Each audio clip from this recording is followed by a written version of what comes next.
Boom! What's up, familia? Dayspring here with our coverage of X-Men 97, and we are here with Planet X-Men. What's up, Chris? Hello, it's me again. Planet X-Men, episode 7 already. Savage Land, Savage Heart.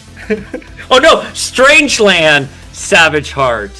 That is actually an old title from the 90s series. It is? Inverted, yeah. So you're okay to get it wrong. Listen, we were talking a little bit before we hit record, so you already kind of know my feelings on this episode. I did not like it. And I thought this was going to be a great episode because Exodus is front and center. And I've been dying to hear your feels on this because you are the number one Exodus fan. No, wait, you're the number one Nanny fan, and then Exodus afterwards. I'm the number one Nightcrawler fan, and this was a Nightcrawler episode. So this is the first thing that pleases me. We're getting a great Nightcrawler episode, and yeah, I do love Exodus. Listen, I think Exodus's background, Exodus's powers are awesome. There's so much untapped potential. Actually, they ran the tap a little in Krakoa, which was great, and we got a lot. This episode, was I pleased with Exodus episode? We'll find out. Let's discuss. Well, why don't we dive into the beginning of the episode, which I thought was actually, I have mixed feelings on this. Hold on. The intro. Oh, yes. You had your favorite X moment of all time. Polaris. No. What? Oh, who? It has your favorite X comic moment of all time. What's your favorite moment in the comics? What's my favorite moment in the comics? Wait, he's watching it. He's rewinding it to see. I have to see which one it was. Come on, you love this part. Oh yes, Mystique. Yes, you're right. Mystique holding baby Nightcrawler, about to throw him off. Look at baby Nightcrawler. So Mystique, her son is Kurt Wagner, and doesn't this scene look really 90s? The rest of the animation looks really modern, but this scene in the intro looks like it's from the 90s show. I don't know if it is or not, but yeah, we got a Mystique Nightcrawler moment. This is verbatim the shot in the original animated series. I love this so much because, can I explain to you why I love this scene so much? It's because Mystique is a cold-hearted assassin. There's nothing she wouldn't do.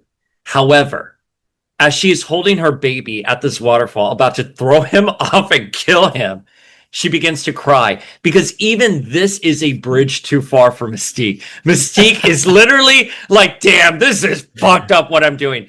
It is such a humanizing moment for Mystique. And of course, in the original animated series, not the comics, but the animated series, she looks at Nightcrawler and she goes, prayers, because Nightcrawler, even though his mother did this to her, he said, I will pray for you and I will ask God to forgive you. I mean, it is such a nuanced, deep moment. And that's why I love this. They give her a bit of humanity, even with skulls around her waist.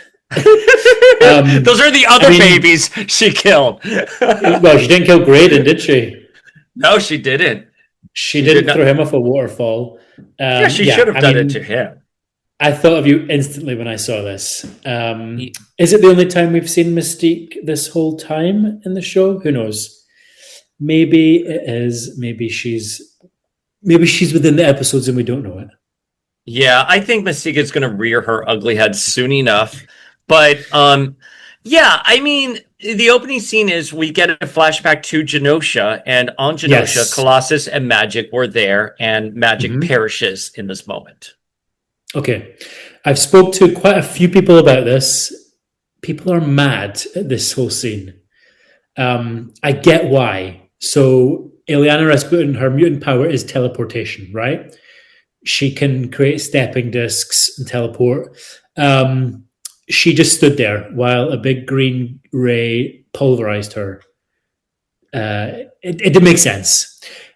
It makes sense on Colossus's story, though.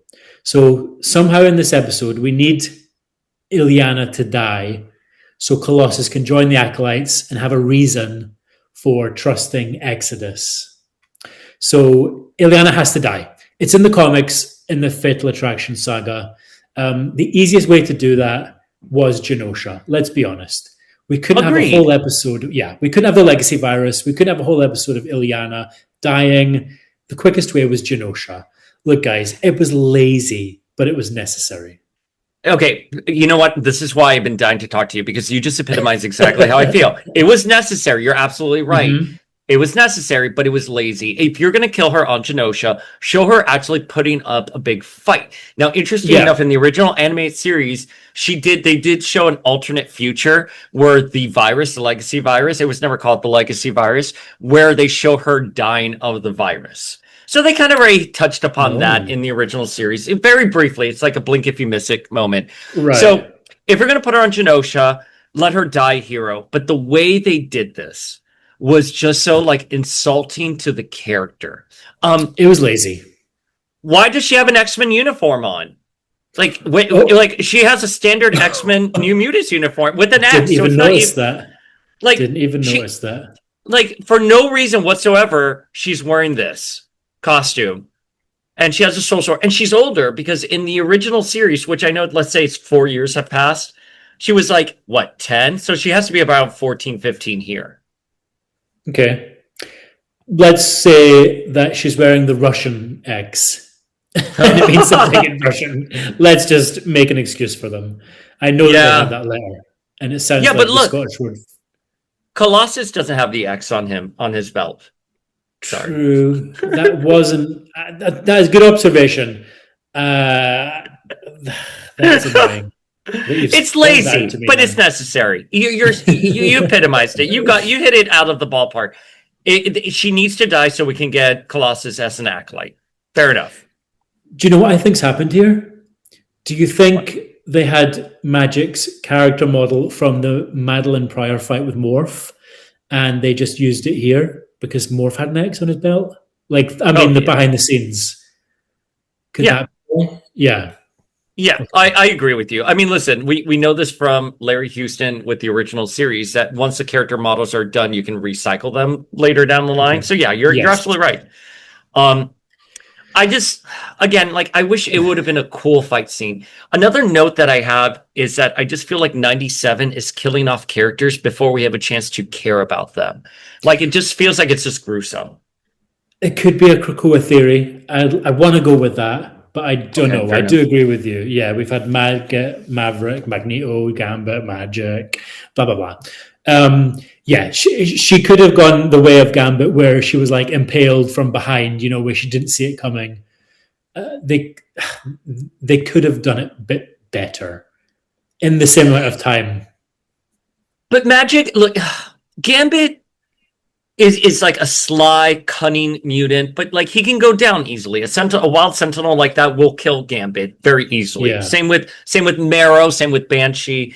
But someone like Magic, which teleporting discs, everything, it's a fight. That is a fight that you have to see through. She can die at the end, of course, but you have to show her dying more than just a green light and her turning around. Now you could say that she got distracted by Colossus, and it's Colossus's fault that she died. Or we can put it down to youth. I don't know. Does she have control over her powers? Fair. We've not seen enough, but we'll just put it. It was lazy, but it was necessary. I think that's the bottom line. And people are right to not be happy, I think. So the next scene we get is Creed running for presidency. And this is directly from the comics. Yep. Graydon Creed is the son of Sabretooth and Mystique, which is really wild. He's not that big in the comics. He was around maybe like 1996. And then he came back for Second Coming. But apart from that, he's not had like a real long running plot. But he should. His family are super famous in the X-Men world. I'm sure they could come up with a few more stories with Graydon Creed. He got elected as president in the comics in 1996, the greatest year for comics ever, and immediately was assassinated. And that was kind of like an ongoing plot. No one knew who assassinated him. And then in X-Men Forever Volume 1, it's revealed that Mystique's future self possesses her past self and is the one who assassinates Creed. Oh, goodness me. We'll move on. Let's move on from that. But that's the last plot Creed has ever had. He was big in the animated series just because he was the leader of Friends of Humanity. This is the first time they're bringing him back in 97, and he's running for presidency. He looks like a specific American president, right down to the eyebrows. It kind of looks like China. He's got a yellow tie and a red suit. I don't know why they gave him a China flag look. He should be wearing like red, white, and blue, but he's not. I like Graydon coming back. He was great for this episode. He makes complete sense. He's Nightcrawler's half brother, Rogue's step half brother. It makes sense. Yeah. I don't like how Rogue did not acknowledge him in this episode as a step brother. She's just more like the plot is just running through Nightcrawler because they are half brothers, but it doesn't matter. Mystique is their mom, all three of them. And the last episode he appeared in, he actually called Rogue sister or something like that. He called her sister when he was like shooting at her. So I was kind of disappointed we didn't get like Rogue participating actively, being a member of the Dark Horse. Yeah, you're right. It was to obviously give Kurt the shine, but you could have had a bit more. You're completely right. Yeah. The Acolytes come in. So big shocker. The Acolytes crash the building. We see, okay, let's see who we've got. You're from the USA. How do you pronounce the lady with the exoskeleton? I don't know. I'm afraid to do that. You tell me. How do you pronounce it? How do you? Okay. I'm afraid. Someone asked me the other day to pronounce something, and I got everything all wrong. And then they were like, "Oh, but I thought you were in the business of getting enunciations right." I was like, "Do not do this to me. You tell me." Well, no, it's me that gets it wrong because I think I've got Dakin, Cinch, and Ran. All you Americans pronounce them. So I pronounce her as Eunusion. Okay. Unision. Yeah, I would say that too. Hang on. I want to look up all the enunciations online. We've also got here Senyaka, who I say Senyaka. In the Necrosha era. We've got Frenzy, who is obviously a big Acolyte and X-Man. And we have Random, who is a fan favorite, not in any Acolyte costume here.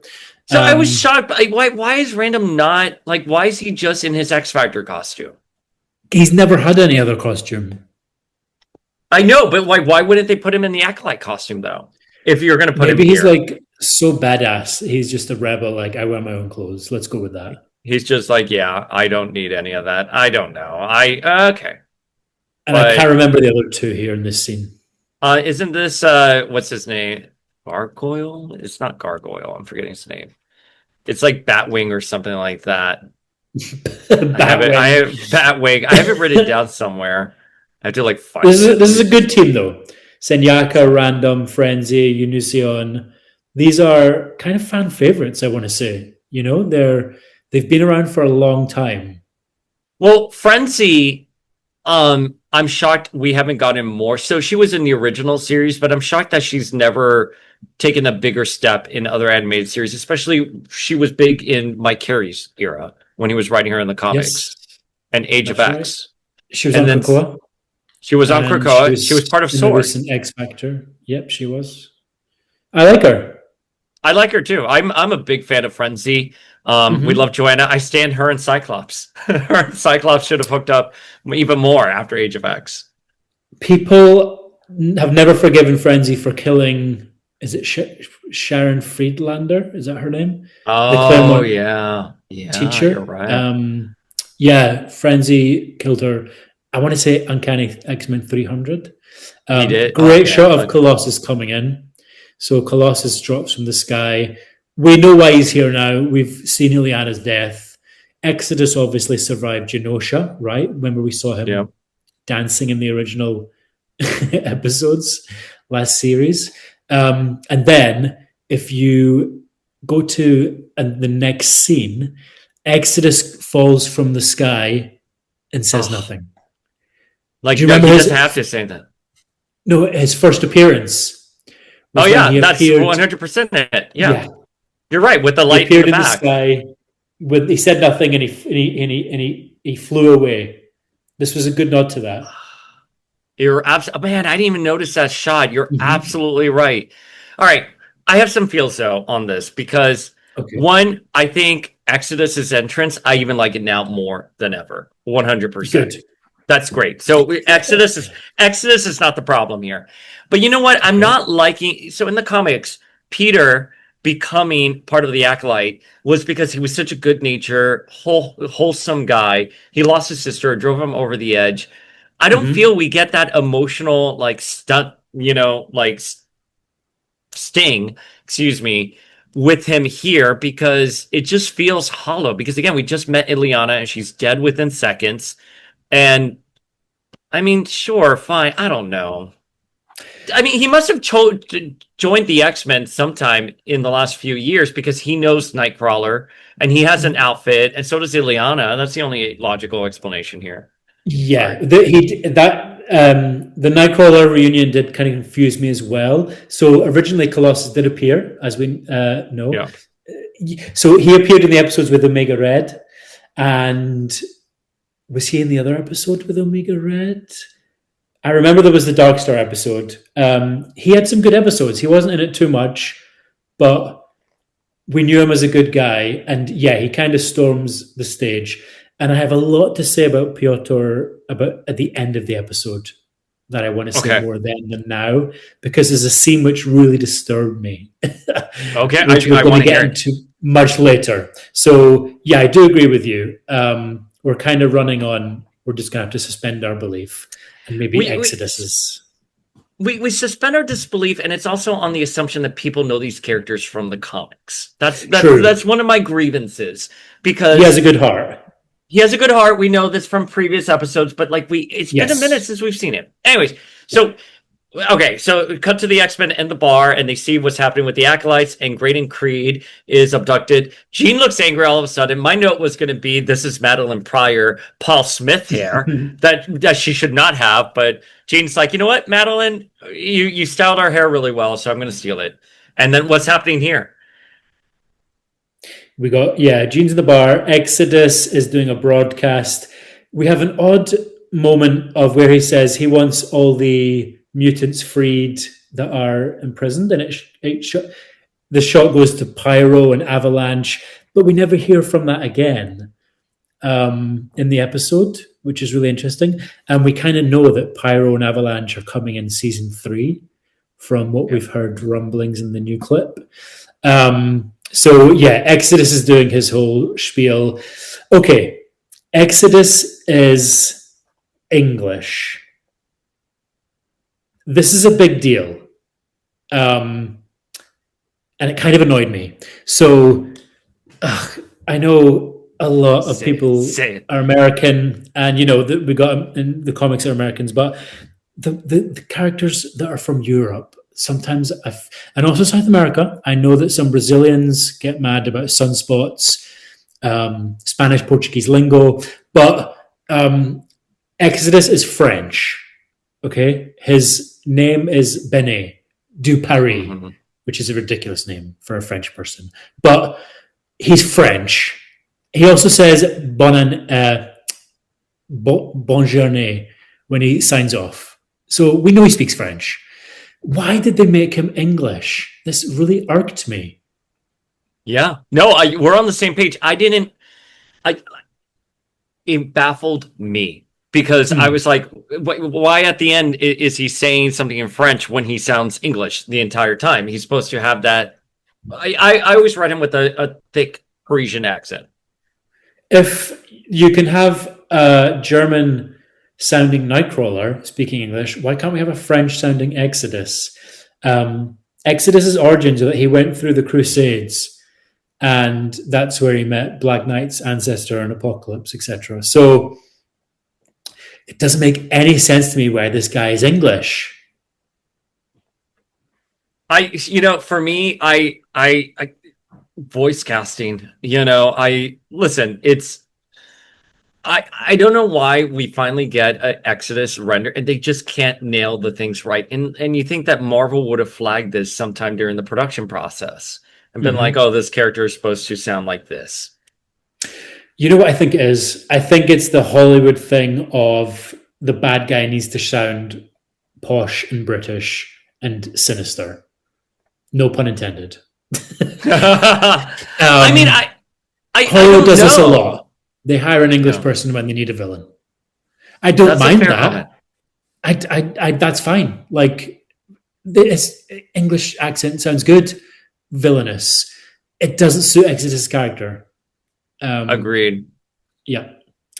So we are getting a broadcast of Exodus. He's saying his demands. They have Graydon Creed. We cut to Val Cooper watching. We cut to Nightcrawler and Rogue, who the whole episode focuses on.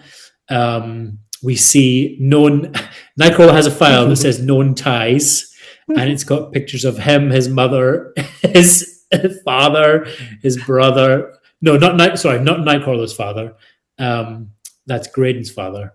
But we have a file, just like Cable's file. This one is a little neater than Cable's file. It is. Cable's writing things on the run. Okay, but wait, there's no Rogue in this file. Again, like they're related. They have ties. So that's really true. Pisses me off. Wait, one thing I just wanted to point out, in the prison, we see someone banging on a prison as they're talking. And that is, I think, I want your opinion on it. I think that's forearm. Right? Forearm, right there. Look at forearm. Like, he has two sets of hands on the glass, and then the other set is banging on because he's in the same prison that X-Factor is keeping other mutants, including Avalanche Pyro. And look at him, he's like, let me out. I have so many arms. Let me out. Forearm was a big part of the 90s show. He was part of the Savage Land Mutates with Vertigo, Brainchild. So he's been on. I mean, there are characters on the show who were bigger in the show than the comics.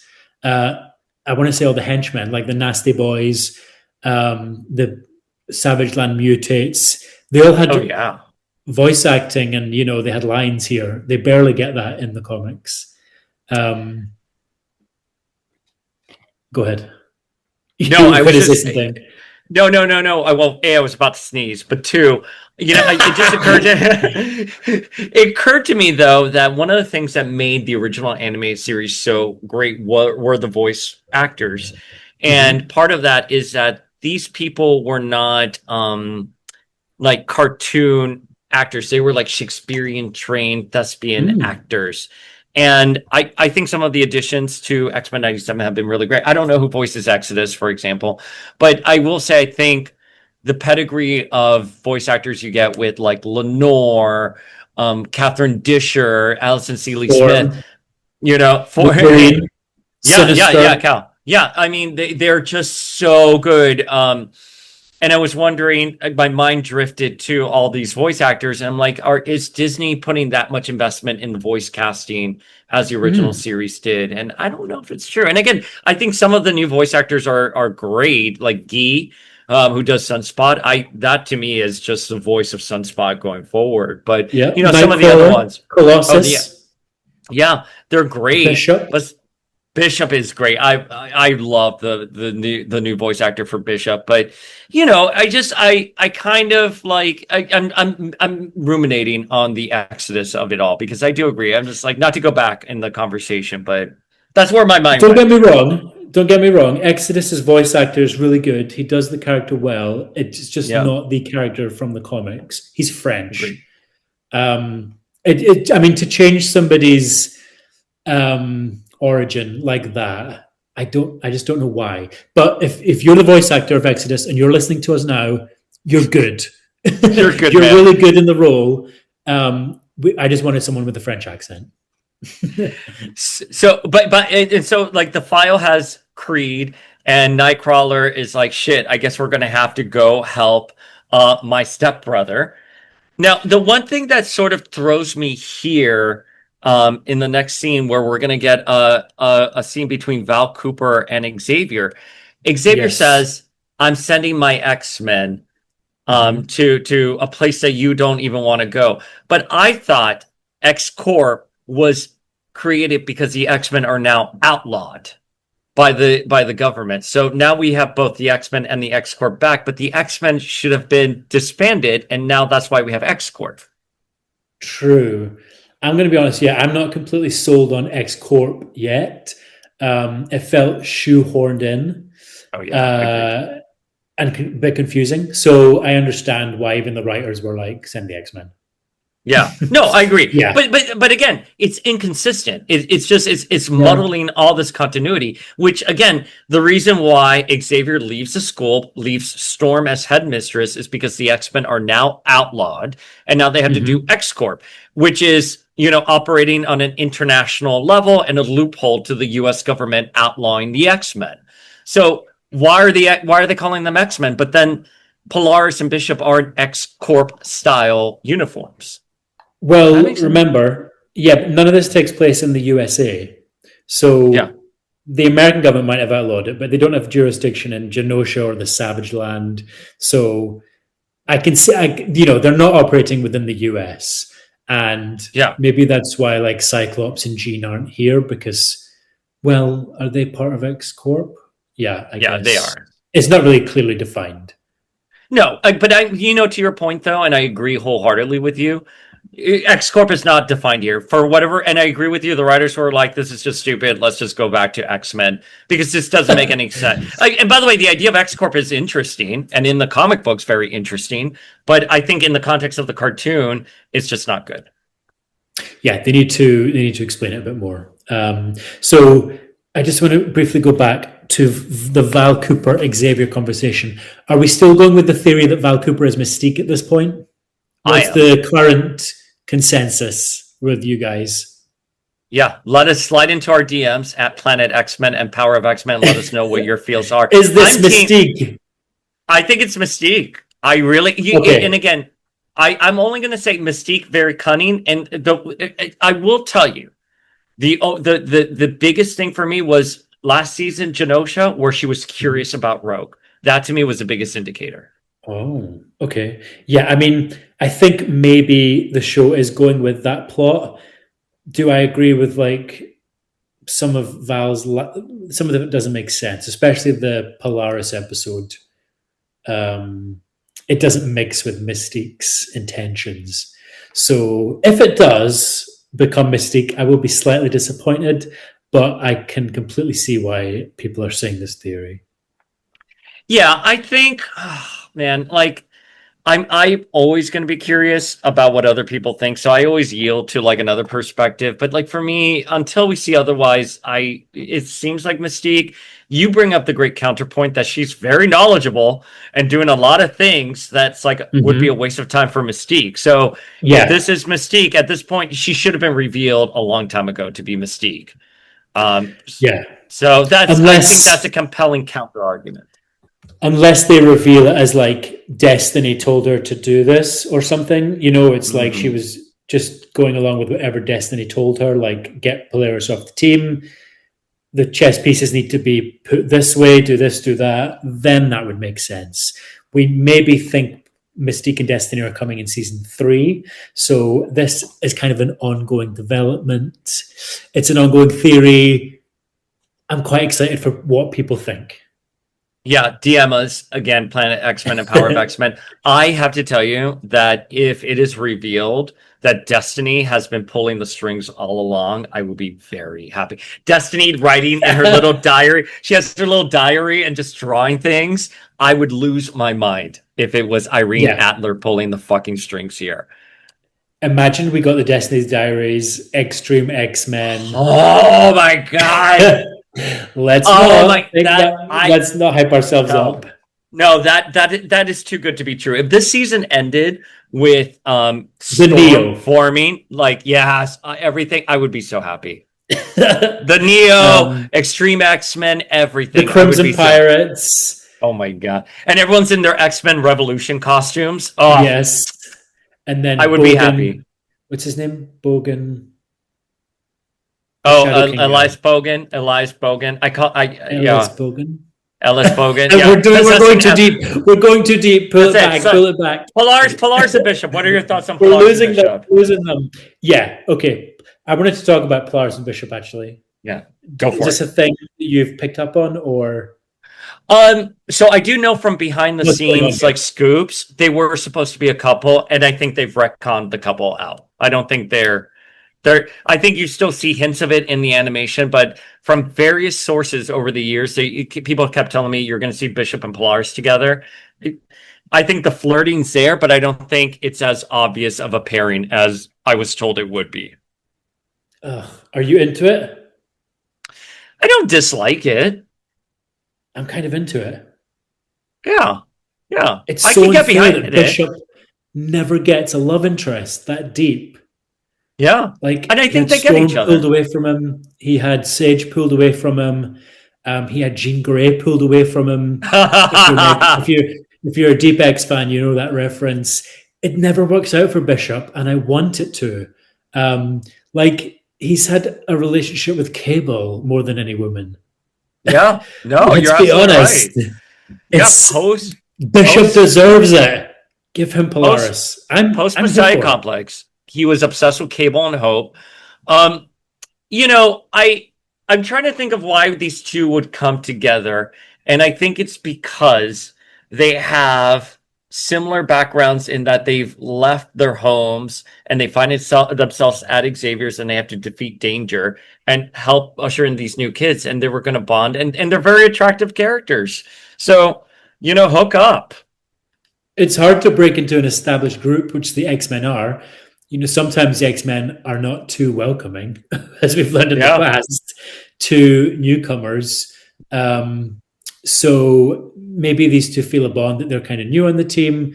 I'm really into it. I like it. I wish. And they're reading up on each other. She's here like, "Hey, Lucas," and he's here like, "I've read your." He's like, "I've read your files too, Polaris."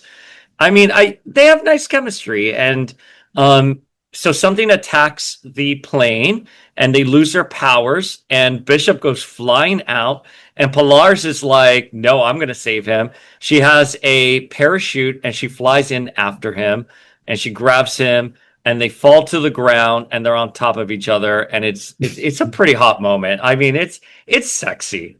Look at that. I mean, Polaris is pretty badass in that moment. She thinks quickly. She's coming off really well in the show. For someone who's quite B-list, maybe C-list in the comics, she comes off really well on the show. And they lose their powers. Look at that. So hot.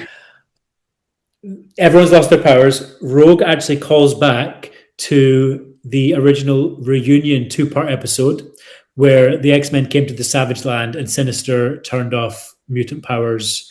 And then Nightcrawler actually says the same line that Storm says. Did you pick up on this? Oh, what did he say? Remind me. He says, "Our gifts have abandoned us." Oh, I did not know that Storm said that. And that's the same line that Storm says before the Nasty Boys appear out of the snow and take down the powerless X-Men in Reunion Part 2. Boom. Somebody has watched Reunion before they have wrote this episode. A lot. I mean, the entire series is littered with callbacks to like the original animated series, and like I think at times it works very well. At other times, I think it's kind of cheesy. We'll get into that part next week. But can I tell you one thing that really does bug me here is that they make such a big scene of the plane crash, and all of the X-Men walk away from the X-Jet crashing, and they're totally fine. And I just felt it was such a unnecessary plot beat. And again, it happens again next week. Yes, it happens, it's happened quite a few times. Yeah, and it's like I don't need to see the X-Men crashing the plane anymore. We know they're all going to walk out just fine. But Colossus comes to rescue them, and this is where we find out that they have some kind of Nightcrawler has some kind of history with Colossus. They somehow know each other. We don't know how in the context of the series. But they, again, because we should know the comic books and we should know their friends in the comics, it's true to this adaptation. It's fine. Yeah, I'm fine with it. And do you find it quite jarring that the X-Men are wearing their like Grant Morrison, Chuck Austin costumes, but the Acolytes are in their 90s costumes? It does. And what's more is that characters like Rogue and Bishop and Polaris, they wore whatever. Polaris never really truly wore a Morrison costume, but Rogue and Bishop had them briefly in Extreme X-Men because Jean was trying to sell them to come back to the X-Men, and they refused. So Rogue wears it on the astral plane and then on a cover, and that's it. Same with Bishop, wears it on a cover, and that's it. So I don't like it. I wish there's so many 90s stories out there that we want adapted. I don't need them in the Morrison costumes. So and what's more, we're not even exploring Morrison. Sorry, go. I was going to say, I actually do like these costumes. I don't think they're going to be around forever, but in the now, I'm actually enjoying them because they're all kind of coordinated and it kind of looks good. If Gambit ever returns one day to the animated show, who knows what's going to happen with Gambit? He's dead, obviously. But what would he wear? Yeah. Well, I'm interested in that. So I'm kind of enjoying seeing them. It's something different. Yeah. Let me tell you, I don't dislike these costumes. I am in the extreme minority, apparently, of liking these costumes. So I agree with you. I just think is that a minority? It is. A lot of people hate the Morrison costumes. I don't understand why, because I think they're so fun. Here's the thing, though. Why did they switch from these beautiful, colorful 90s costumes into the more leathery early aughts costumes? They don't really explain it. I think it should show solidarity, uniformity in the wake of what happened with Genosha and Creed's presidency up and coming. But they don't explore those themes at all here. They're just wearing new costumes for the sake of wearing new costumes. They're not like, oh, we lost countless in Genosha. This is the X-Men now kicking it up, doing something internationally and wearing black to show grief and mourning and to show that we're assembling. It was kind of a look how cool we are gonna get this season. What if they'd worn their Revolution costumes instead, as you said earlier? I would have loved the Revolution costumes. For some of them, for sure. Yeah. Well, okay, who's Jean? Yes, Jean, exactly. Jean, Cable. I was going to mention the K word, but she's obviously not in the show. No, don't send those Shadowcat fans after us. I mean, Psylocke is pretty cool. I guess Bishop never had one because he was in the Trevor Fitzroy series. Rogue has kind of like an interesting one. Yeah, Green and Archangel. Yeah, I mean, we're never going to get those, but it would be kind of cool. It would. Listen, again, I'm with you that I like the costumes. I just don't think them wearing the costume has any significance when in the comics, Morrison went out of their way to explain why they're wearing these costumes, and it was a big deal. And it was a big deal. It's like they're chalking it up to X-Force, and we just have to go with that. So X-Corp. X-Corp. And so here we get the Shrine of Genosha. And I thought they were originally on Genosha, but they're in Savage Land. And this is where we find out that obviously Magic's portrait's there, and we see other characters. Yes. And they have a big portrait of Magneto there. How? Who has a picture of Magneto? Did they print this off? So Magic's photo, we obviously know, was painted by Colossus, which is fair enough. He knows what his sister looks like. Who the hell has done this magnificent portrait of Magneto looking so majestic? It's Exodus. It's Exodus being super creepy. He's made like a reef, or he's told like Mellencamp to make a wreath of roses around Magneto's head. Colossus is obviously pushed for his sister to be underneath. And then we get Marrow and Squid Boy around. No Iceman? You're correct. Iceman was in the trailer and they removed him here. So I guess maybe, and again, I was told from sources that Bobby was on Genosha. Multiple sources told me that. And that the Polaris, oh wait, is that him there? Let's see.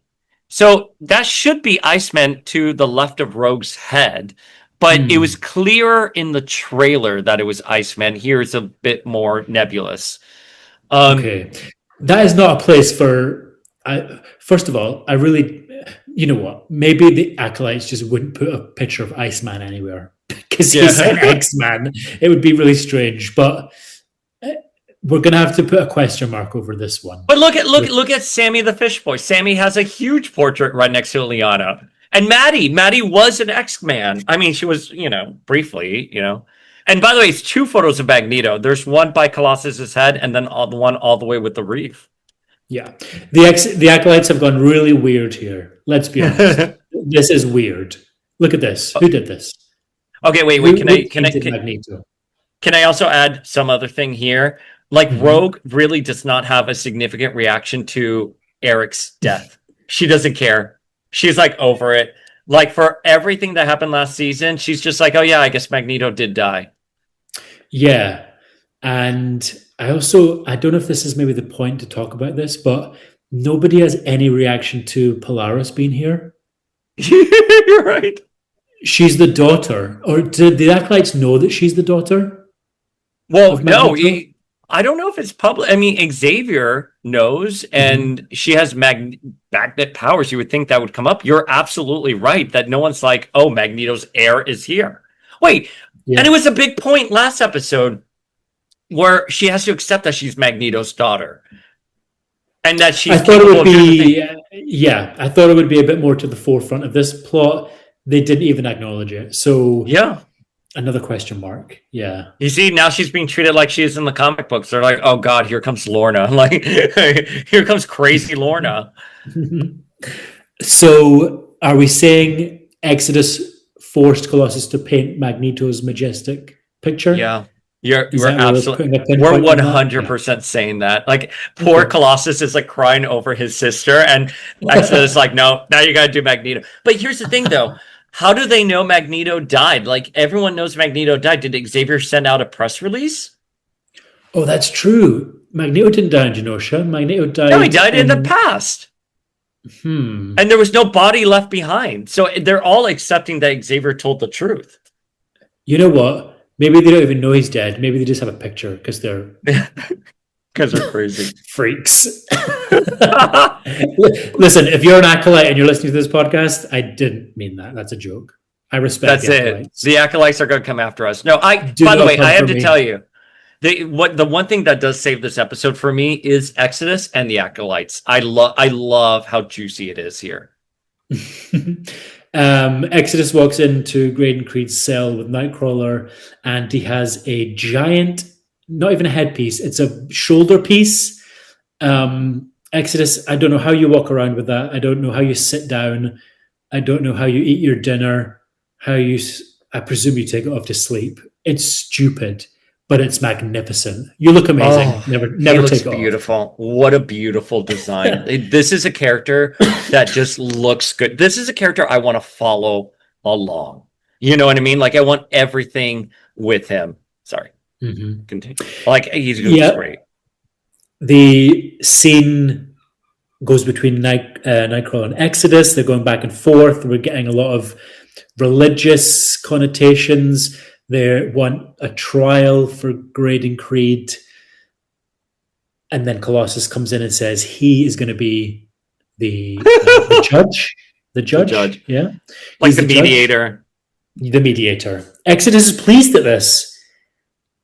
Yeah. Well, because he thinks that Colossus is always going to be on their side because of what happened with Illyana. And yeah, I would be really pissed too. If I had to experience my sister dying like that on Genosha, there's no way in hell I'm going to be rational to a crazy presidential candidate that wants to lock up mutants after what just happened. And there's a really great line about like, man, like everything we suffered through Genosha, and this is like Exodus says it, we suffered through Genosha, and humanity's response is to give us a candidate like Creed.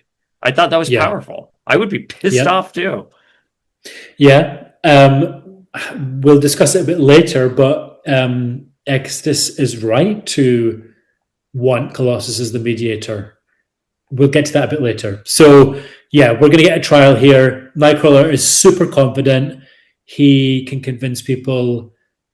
It's going to be, this is the moment we've been waiting for in this episode. So yeah, we're back and what I really go ahead. What I really just to butt in that part up, what I love about Nightcrawler and Exodus going toe to toe in this episode is these are the two most religious X characters out there. We don't see Exodus's like religious nature here specifically. It's really big in the comics, especially when it comes to Hope Summers. But I love that they're pitting Nightcrawler and Exodus together. That is something that's never really happened in the comics. I love that for this. Yeah. And it really goes with Exodus's character because Exodus's power is the power of belief. So if people believe in him, that's where he gets his powers from. And he has so many. He's like M from Generation X. You know, he has telepathy, he has telekinesis, he has teleportation. Whatever the plot wants. Also a French character. It's the belief. It's the belief in him. So this, and Nightcrawler and Exodus have gone back and forth before. You know, in the Krakoa era, they were both part of the council. The two of them do make excellent foils to each other. I like this a lot. To what you were about to say before I interrupted you, Polaris and Bishop together, I hope that in between the crash that they hooked up. Like, look how sexy both of them, like Bishop, like, listen, I never want to objectify on this podcast, so I apologize, Familia, but Bishop is looking so handsome. Polaris looks so cool.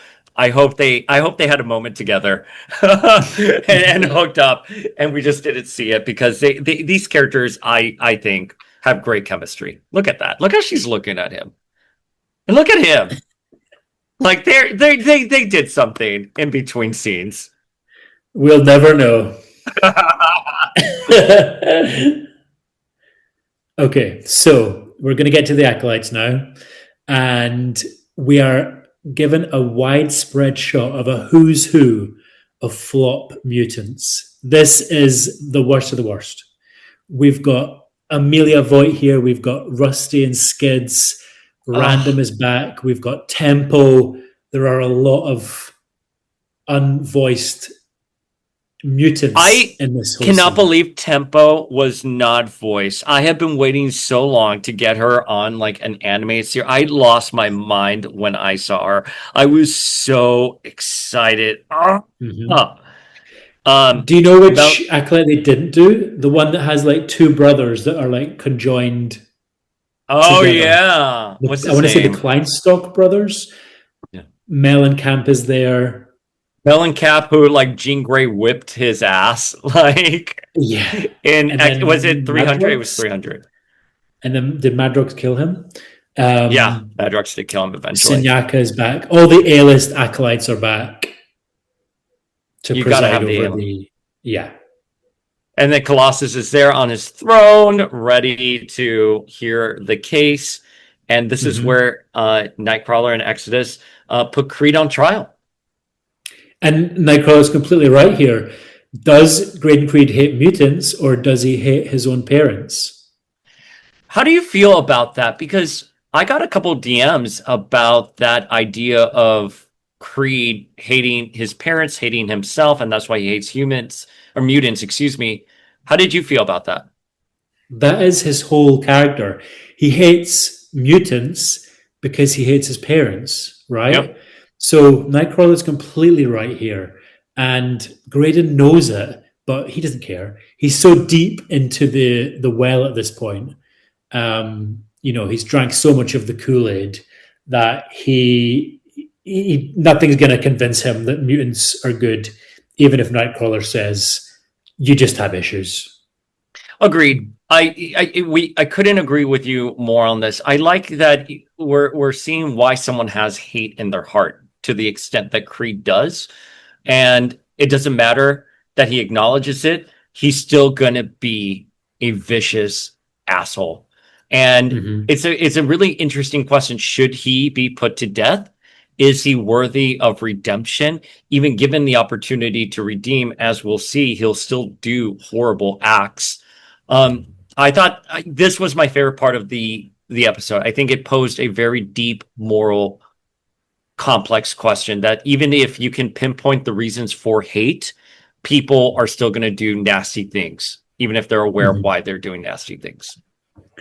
This isn't the part here where the episode disappoints me, but we're going to get to that later. But I can understand why Exodus and the Acolytes want to kill Creed, because they believe in mutant supremacy, right? Magneto's old dream that mutants should rule the Earth. Now, Exodus does not let Colossus give his verdict. Colossus stutters, he hesitates, and Exodus doesn't want to hear the answer because he has a whiff of doubt that Colossus is going to side with him.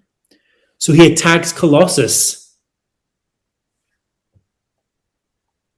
He does, and this is where Nightcrawler's all shit, and like Rogue and Beast are just standing by, and then who comes to the rescue but Polaris and Bishop riding pterodactyls, and they're like, shoot the tower, and everyone's mutant powers return.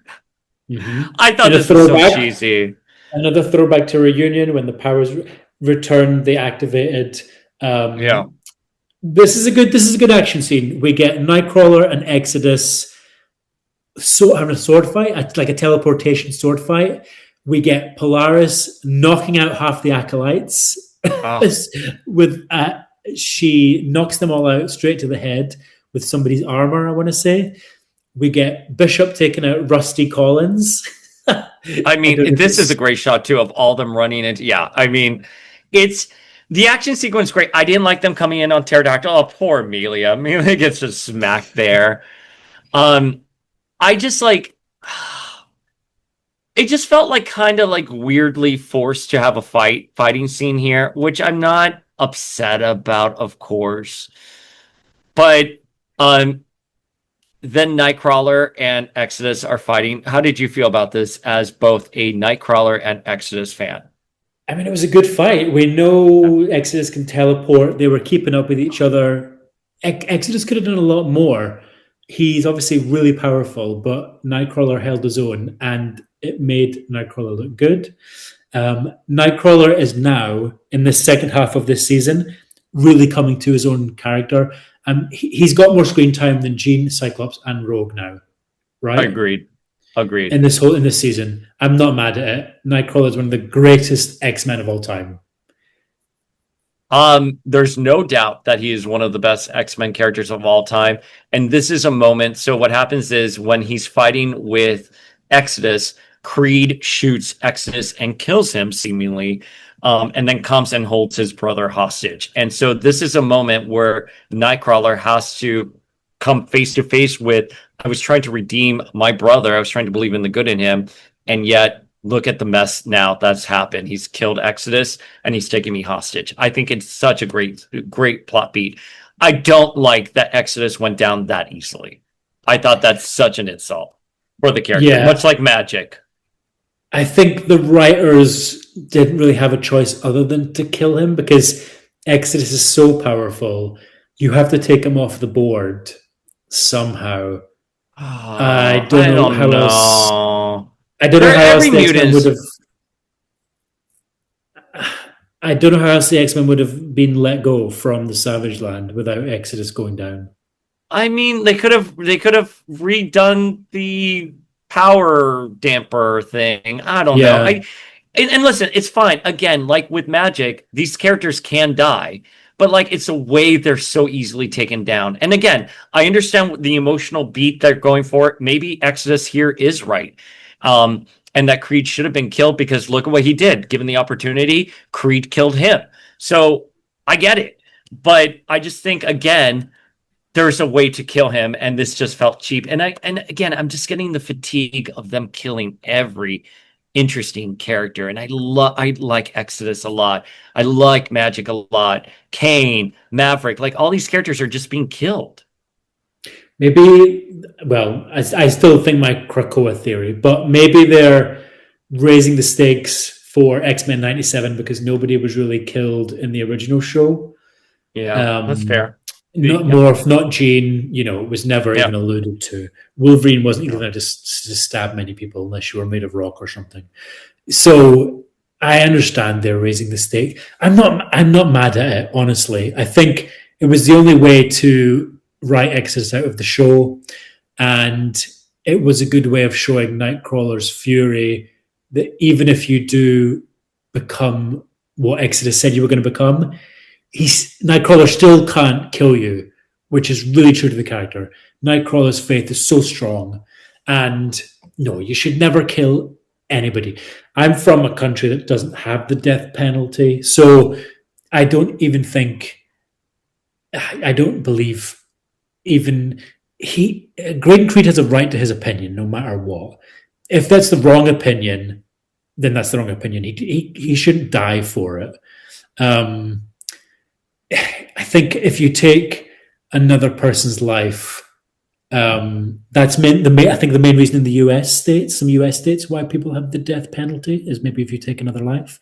For like very atrocious victims, even of murder and stuff like that. Yeah, people who even if there is like a 1% doubt that the person didn't do it, there is no coming back from killing, from the death penalty. So I think it's too extreme. You can't ever come back from death. So I agree. I think when a character kills another character, that is an extreme thing. As we were talking about earlier before we hit record with a certain character in the Spider-Man movie. But, with Creed, let's see what kind of... he did kill someone. Let's see if this is going to impact his presidency, his election.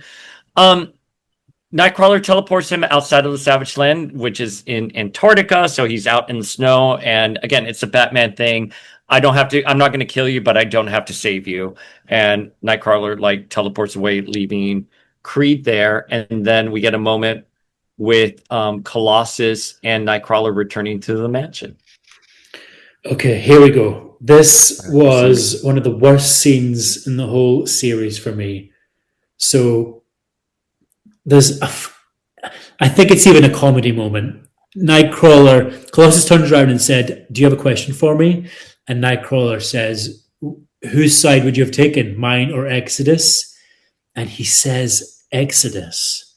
Mm-hmm. Colossus would have killed Graydon Creed. And then he says, "But don't worry, Illyana wouldn't have." What? What is this nonsense? Illyana totally would have killed someone, and Colossus wouldn't have. There is no way. Well, first of all, Exodus attacked Colossus when he didn't even have to, because Colossus was going to say Exodus wins. Yeah. So that's annoying. But the fact that Colossus thinks that Graydon should have died, no, that's not. You've got the character all wrong. Agreed. We're on the same page there. I mean, I was sympathetic to him because I get it. As someone who's an older brother, that does change you. It hardens you. But thinking of this specifically as their heroes IPs, you don't want the character to go down a path that they're irredeemable. Yeah, 100%. And again, Illyana, as we know her in the comics, is the more hardened one. She's the one who will kick more ass than Colossus. It wasn't Graydon who unleashed the Sentinel on Genosha. Yeah. So I don't even get their argument that he should die. Graydon has an opinion. He hasn't committed a crime. I obviously don't agree with it, but I don't get Piotr's view that he agreed with Exodus. This was the wrong ending. And they stare at the mansion, and I thought what they were doing is that Colossus now, because he has his overnight bag, that now he's part of the X-Men. Yeah. And that we would get him in the intro, but we don't. We'll find out next episode. All right. Well, and then kind of like a little tag to the episode is Grease. And X-Force just comes on in, and they discover where Apocalypse had resurrected Gambit. They find his card, and they find Apocalypse dead. Mm-hmm. And that's where this makes me ends. so excited for the next episode. I cannot wait to see what happens between Apocalypse and whoever that card belonged to. I can't even like think who a card would belong to. But Who does it belong to? Who? I feel we might find out next episode. We'll maybe see more Cable. I'm hoping for next episode. Apocalypse has great teeth when he's dead. I don't know if you noticed. Oh my God, the dental, man. Like, he has great dental. Someone who's obsessed with his dental. I love that. To be continued. To be continued. All right. So how do you rate this episode in comparison to all the other episodes we've seen this season? I think it's as good as all the other episodes. I really enjoyed it. I thought it was great bringing Colossus back. I really like all these new X-Men getting the shine this season. Colossus, Nightcrawler, Polaris, Bishop. Obviously, all of X-Force. For me, it was a good episode with one disappointing line at the end. I think we're still good for this season so far. I want to say, yeah. Yeah, okay. I'm not saying you sold me on it. I mean, this is what happens when I talk to you. I'm gonna like it a lot more because you see things I don't see. So I'm not gonna say I thought this episode was great, but I do think it was a lot more fun. And I agree, seeing characters like Bishop, Polaris, Colossus, Nightcrawler, Exodus, all getting their time to shine. Yes, in that regard, I like it a lot more. But it just, again, there are a lot of plot holes and the way the characters are reacting and how things are being put together that I can't ignore it. And I think if maybe we take our brains out and think we're watching like a cartoon, then I feel much better watching this. But I hold it to a higher degree than just a cartoon. You know, Wolverine and the X-Men Evolution, those were cartoons and they were fun, action-packed cartoons. But the X-Men animated series, that was deeper, you know? So that's sort of how I feel. Do we think this is an episode that will come back to be important in later seasons? Are we going to see like Graydon Creed with more power in season 3? Yeah, I guess we're gonna have to find out. If I was writing this season needs to end with Creed winning the presidency, right? And then season 3 is all about the X-Men in a Creed presidency world, and how do they navigate that? And then Dazzler shoots and kills him, and she turns out to be Mystique. Yes, exactly. They're like, give me a pen. Yeah, that's it. We can do it. Yeah. So we will discuss the finale in next episode. It's a 2-parter finale, so we will cover all of that. See, Chris, where can the fine folks at home find you? You can find me at Planet X-Men on Instagram. And I'm at Power of X-Men on Instagram. Hit us up, let us know your feels, and we will see you guys next week. See you later.